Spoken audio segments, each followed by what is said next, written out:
Со новите реформи предвидени во здравството, целокупниот медицински персонал ќе има можност да работи во најсовремени услови, а пациентите ќе ги избегнат големите редици за чекање, навремено ќе добијат диагноза и ќе се постават на соодветен третман.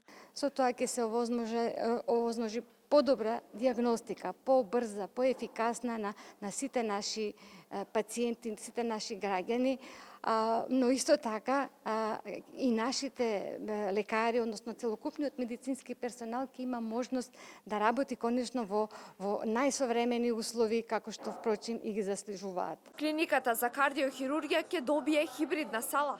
Според директорката на оваа установа, формирањето ваква сала ќе го забрза лекувањето на пациентите.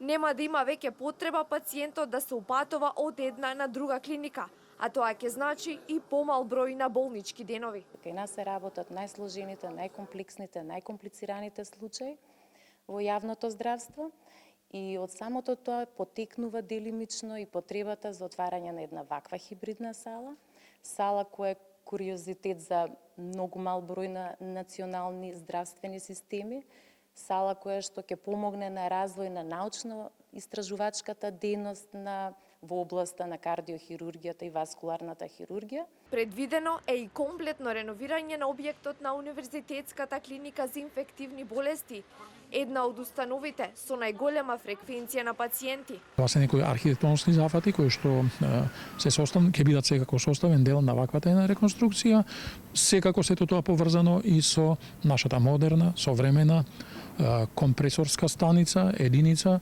во која што институцијава као таква единствена, верувам, во овој момент. Со инвестиција во висина од 10 милиони евра ќе се реновира и Битолската клиничка болница. После завршувањето на првата фаза, во која се опфатени менување на кровна реконструкција, дограма на дворешна и енергетска фасада, втората фаза предвидува внатрешна реконструкција која подразбира промена на сите дотраени одводи, доводи, како на мокри чворови, енергетика, парно грејење, лифтови и до соба со негативен притисок. Од владеачката партија информираа дека инвестициите во здравството ќе ја опфатат и целата држава. Ке се реконструираат психијатриската болница во Демир Хисар, општите болници во Кичево и Прилеп, специјалната болница за ортопедија и травматологија Свети Еразмо во Охрид, а во тек се изградбите на клиничката болница во Штип и општата болница во Струмица. Најавена е и изградба на нов ургентен центар во Куманово.